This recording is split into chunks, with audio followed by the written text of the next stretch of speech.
Assalamualaikum warahmatullahi wabarakatuh. Kembali ke pembahasan mutalaah kitab Safinatun Najah karangan atau penulis Syekh Salim Ibnu Samiri Al-Hadrami. Baik, kemarin kita sudah sampai ke pembahasan sampai ke arti niat dan tartib. Nah, selanjutnya adalah hukum air. Baik, kita akan tuliskan sambil menulis biar terserap ke dalam hati sanubari. Kita tuliskan hukum air, pasal hukum air. Al-ma'u qalilun wa katsirun. Bismillah dulu.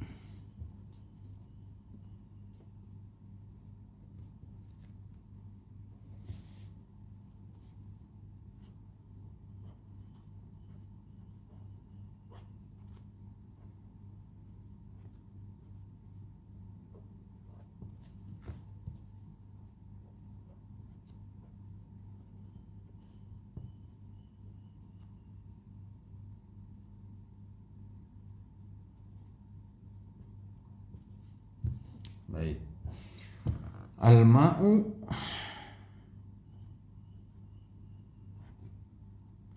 namanya air. Qalilun wa katsirun. Qalilun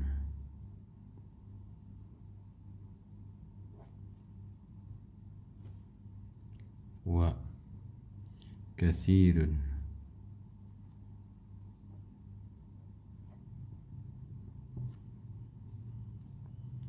Al-ma'u air itu qalilun wa katsirun. Fal qalilu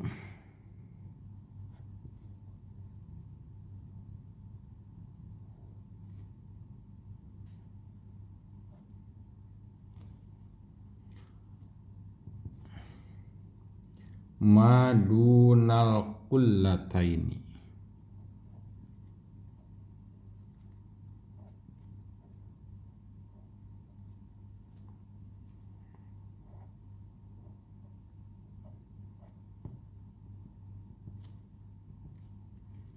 Madunal qullataini.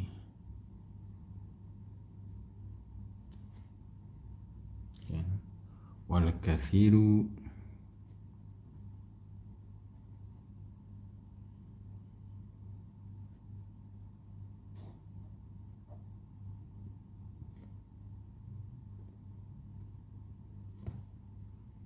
qullataini.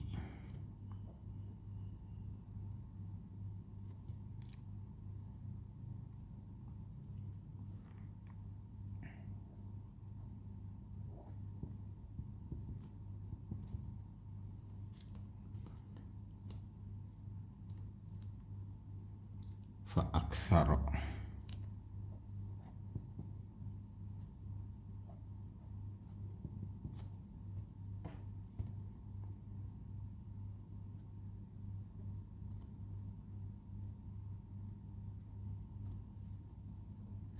Fa aksaru. Wal qalilu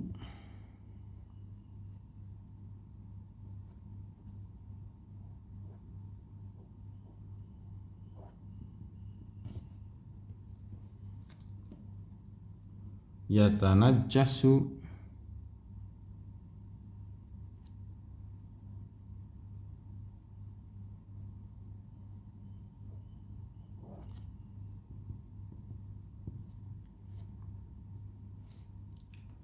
biwuqu'in najasati.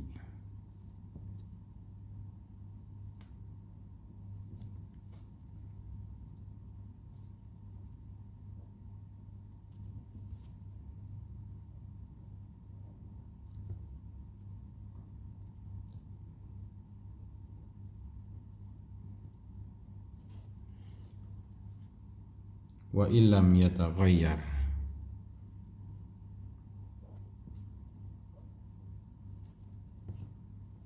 Yataghayyar.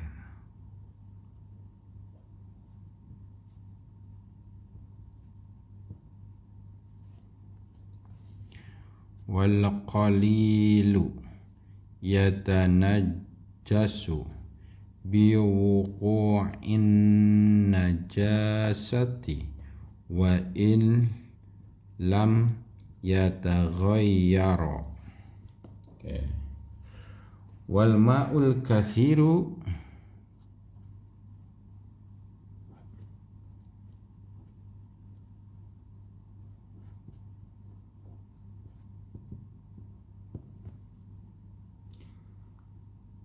la yatanajjasa.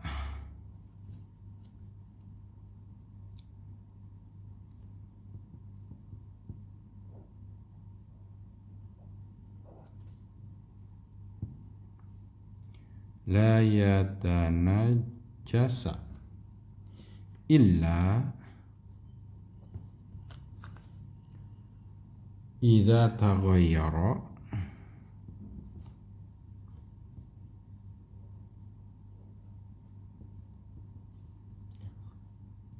ta'muhu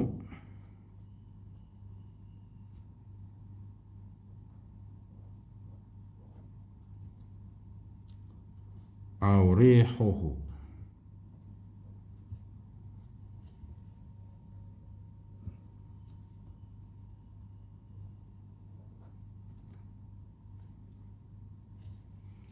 Illa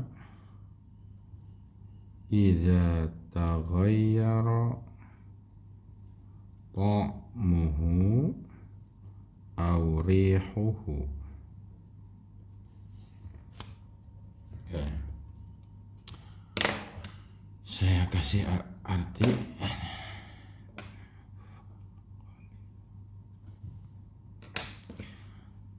Al-ma'u yang namanya air, qalilun itu ada air sedikit, namanya disebut air sedikit, wa katsirun dan air banyak. Fal qalilu yang namanya air sedikit, ma dunal qullataini, yaitu kurang dari 2 kulah. Nah, nanti akan disebutkan kulah ya. Wal katsiru dan air banyak, qullataini 2 kulah, fa aktsara atau lebih banyak dari 2 kulah. Wal qalilu dan air sedikit, yatanajjasu itu menjadi najis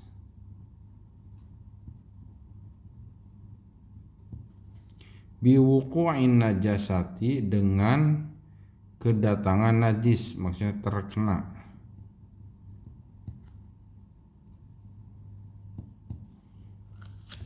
Wa illam yataghayyara, walaupun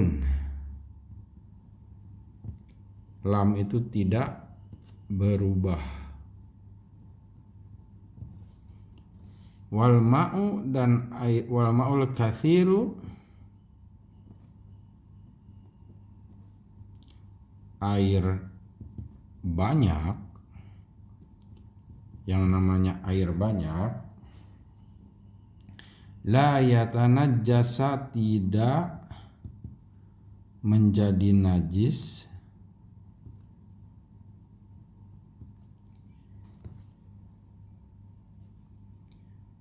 illa idza taghayyara, kecuali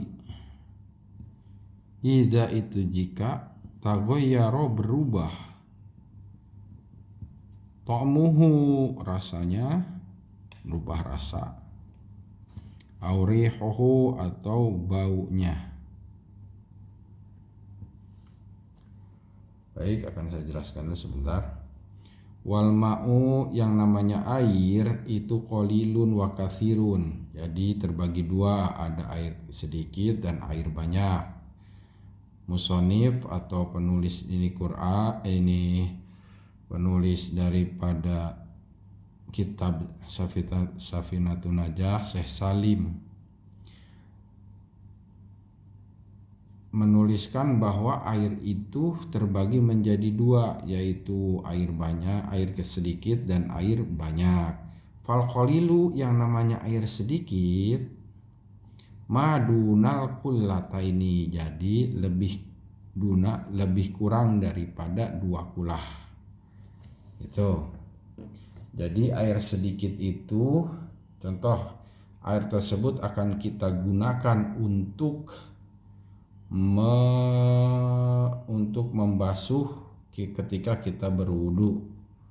Maka jika air sedikit, ya, tidak boleh kena najis. Air sedikit itu berapa ukurannya? Itu di dalam kitab Al-Maktabah Al-As'adiyah yang aslinya yang dikarang oleh Afifuddin Muhajir Maftul Mujibil Qorib, itu diterangkan bahwa setara dengan 91,8 cm tingginya. Jadi dalam suatu wadah tempat yang tingginya 91 cm, nggak sampai 1 meter ya, 91,8 cm itu disebut dengan 1 kulah. Ya, hitungan kulah. Jadi ember yang agak besar. Yang ember besar lah, itu hitungan kulahnya. Di dalam kitab Al-Maktabah Al-As'adiyah. Nah, jadi kalau 1 kulah itu airnya termasuk ke dalam air sedikit, karena jika kemasukan najis, al-qalilu yatanajjasu biwuqu'in najasati, air sedikit itu akan menjadi najis jika terkena najis. Contoh, kena kotoran burung atau kotoran ayam masuk ke ember tersebut, walaupun tidak merubah rasanya atau warnanya atau baunya, tetap air tersebut menjadi air najis gitu, dan tidak bisa digunakan untuk bersuci, wudu atau mandi besar atau adus, atau untuk menyiram bagian tubuh yang lain ketika kita membasuh, nggak boleh digunakan. Itu air sedikit. Wal katsiru kullataini fa aksar. Nah, kalau air besar ukuran itu 2 kulah, berarti 2 ember yang disatukan di satu wadah. Gitu. Nah, wal ma'ul katsiru, air yang banyak itu la yatanajjasa, tidak menjadi najis illa idza taghayyara ta'muhu aw rihuhu. Jadi tidak akan kena najis. Contoh, 2 kulah tersebut yang dimasukkan di dalam satu tempat ya. 2 kulah tersebut terkena kotoran ayam contoh. Nah, tidak akan menjadi najis jika tidak berubah baunya atau rasanya, itu ya. Jadi ini pembagian air nih sebelum kita jadikan air tersebut untuk bersuci. Sekian untuk fasal air ini. Kita lanjut berikutnya. Hukum air sudah ada 2, banyak dan sedikit, qalil wa katsir. Terus yang mewajibkan mandi atau adus mandi besar ya. Baik, kita lanjut.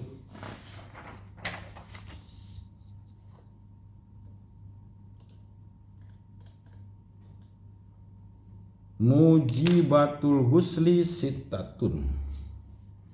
Bismillah lagi.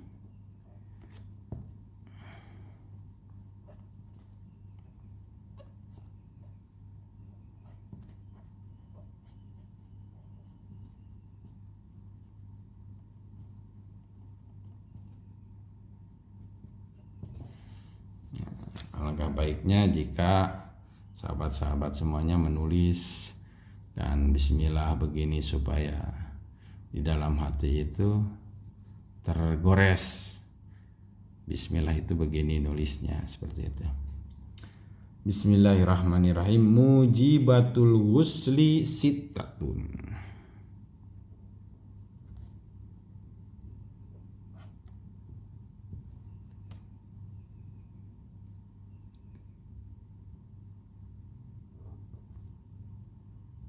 Jamak ya. Maaf, salah.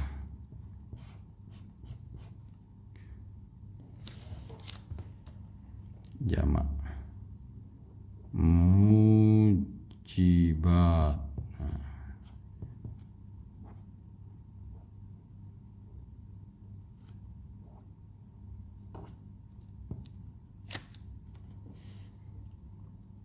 Sittatun. Sittatun.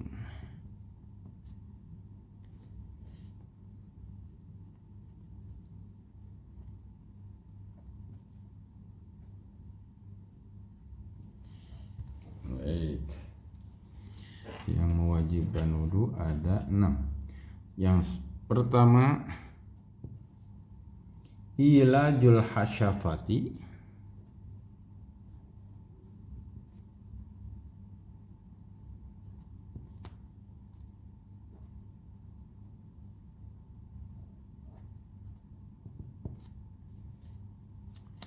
fil farji.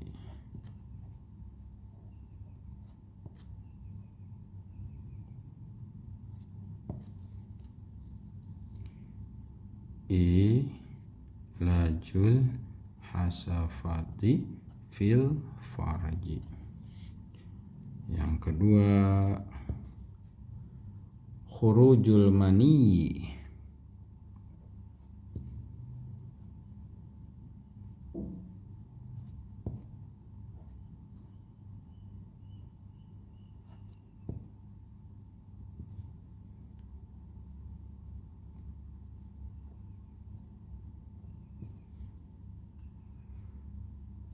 Yang ketiga,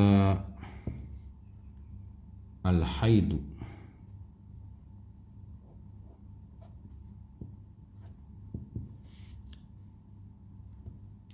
Al-haidu. Yang keempat, an-nifasu.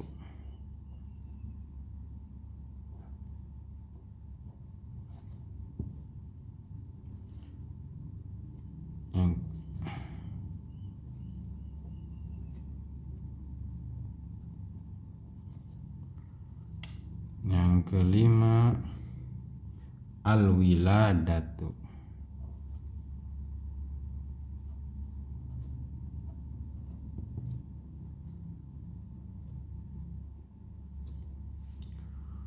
Yang keenam, al-mautu.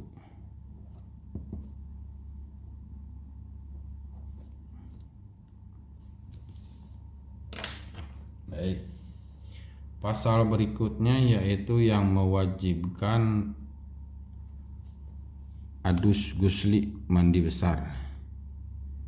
Mujibatu, yang mewajibkan. Isim maf'ul ya, kalau di alatnya itu namanya, kalau di ilmu nahwu. Al-ghusli, adus, atau kalau bahasa Sundanya sih adus ya. Kalau bahasa Indonesianya mandi besar. Sittatun itu ada 6. ilajul hasafati memasukkan, atau karena isim ini adalah masuknya, artinya masuknya al hasafati kemaluan laki-laki ya,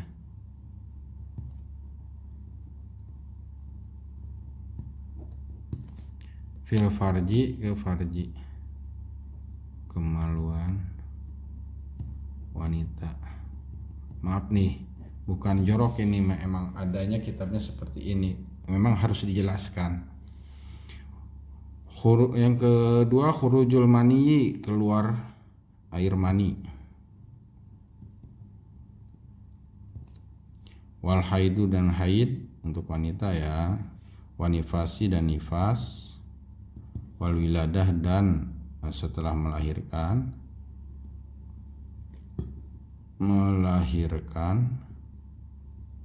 wal mautu, dan maut, setelah mati, meninggal.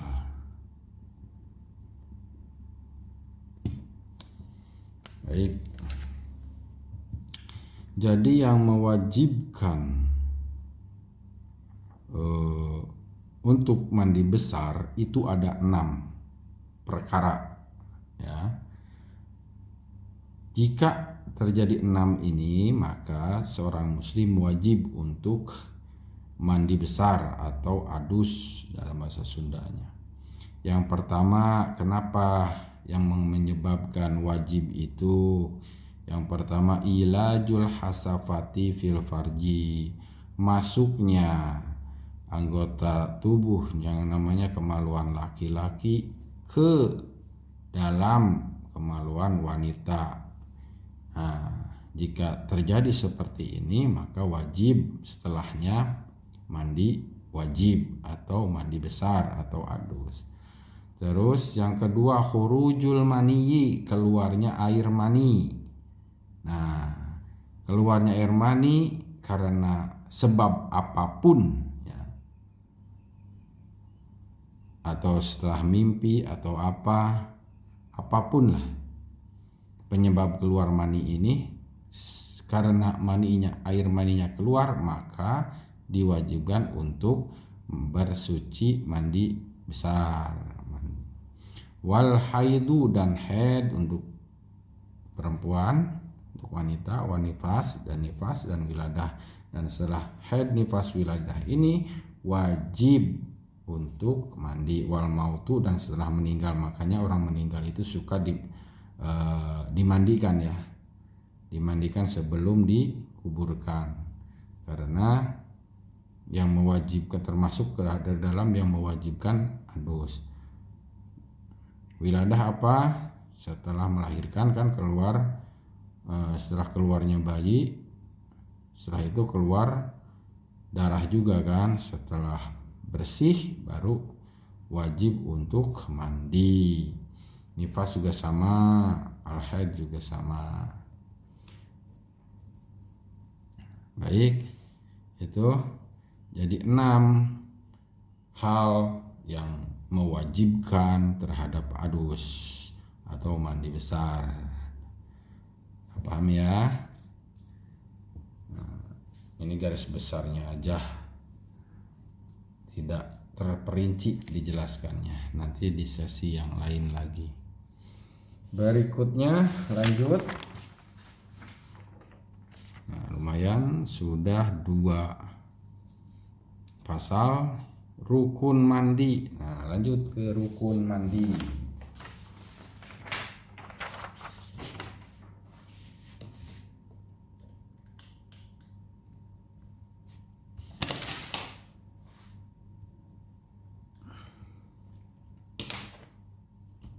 Lanjut. Bismillah. Setiap lembar kita tetap bismillah, mudah-mudahan dapat barokah. Bismillahirrahmanirrahim.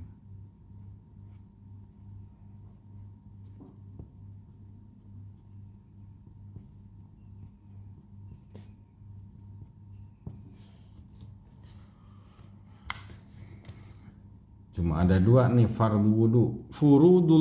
fardu adus atau fardu mandi besar. Furudul ghusli.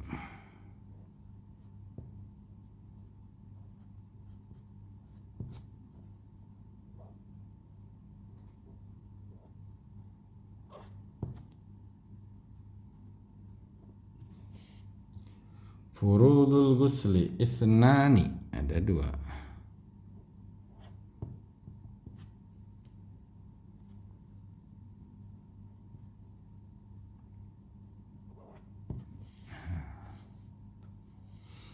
Yang pertama an-niyatu.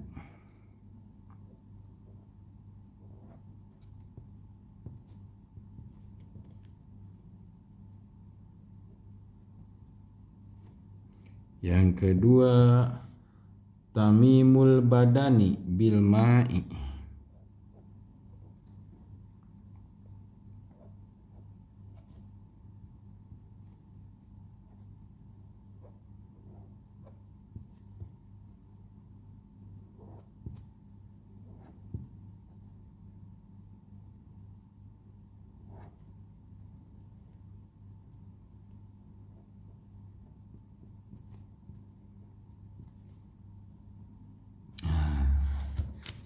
Cuma dua fardu adus ya. Rukun adus atau fardu adus itu cuma ada dua aja, mandi. Cuman walaupun dua jangan sampai terlewat nih yang satu ini ya. Saya kasih arti dulu, fardu atau rukun mandi besar. Yasnani itu ada dua. Jadi jangan asal mandi, kalau nggak sah gimana? Hadas besarnya nggak hilang, kan? Karena adus ini untuk menghilangkan hadas besar. An-niyatu, niat. Yang kedua tamimul badani bil ma'i, menyempurnakan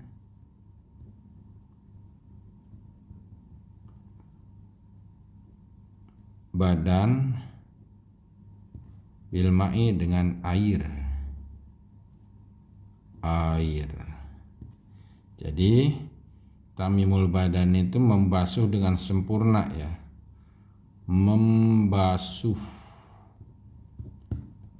semua badan, mau lobang-lobang apa yang ada di badan itu kita harus membasuhnya ya. Semua badan, menyempurnakan semua badan dengan air. Baik. Nah, an-niyat ini jangan terlewat nih, karena kalau tidak ada niat maka tidak sah mandi besarnya. Jangan dianggap remeh ini niat. Karena rukun itu ada dua, satu niat, yang kedua membasuh dengan air ke seluruh badan. Niat itu kembali lagi ke bahasan yang sebelumnya tuh, apa yang disebut dengan niat, yaitu qasdu syai'in muqtaronan bi fi'lihi, yaitu bermaksud untuk mengerjakan sesuatu ya, mengerjakan sesuatu dan dikerjakan di awal ketika melaksanakan sesuatu tersebut. Oke. Sudah bisa dipahami ya? Apa saya ini lagi niat supaya lebih mengingatkan lagi aja ya. Niat itu apa? An-niyatu qasdu syai'in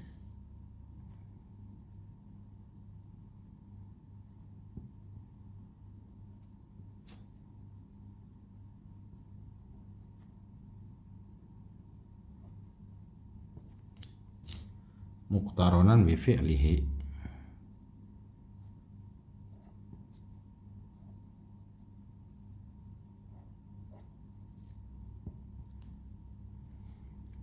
Qasdu syai'in muqtaronan bi fi'lihi. Qasdus sayin muqtaronan bi fi'lihi. Itu. Nih, ingat-ingat ya, muqtaronan ya. Muqtaronan itu dibarengi dengan bi fi'lihi, dengan mengerjakannya. Jadi ketika mau mandi, contoh mandi besar, kita basuh bagian manapun. Contoh tangan dulu, pas jatuhnya air terhadap tangan yang pertama itu kita niatkan. Dan tempatnya niat itu di hati, jadi dia nggak perlu diucapkan, tapi di hati, diucapkannya sunat. Di hati, mau bahasa Indonesia, bahasa Arab terserah. Kalau bahasa Indonesia berarti, ya Allah, saya berniat untuk mandi besar, menghilangkan hadas besar lillahi ta'ala. Sambil dikucurkan basuhan pertama. Ya, kalau mau pakai bahasa Arab, nawaitul ghusla li rabbil hadasil akbari fardhan lillahi ta'ala. Tapi di dalam hati harus mengucap seperti itu, karena hati kan bisa ngomong, bisa mengucap. Cukup ya, sekian untuk penjelasan daripada fardu adus atau fardu mandi besar. Ada 2, jangan lupa. Niat jangan dilupakan ketika mandi besar, karena itu termasuk di dalam fardu mandi besar. Baik.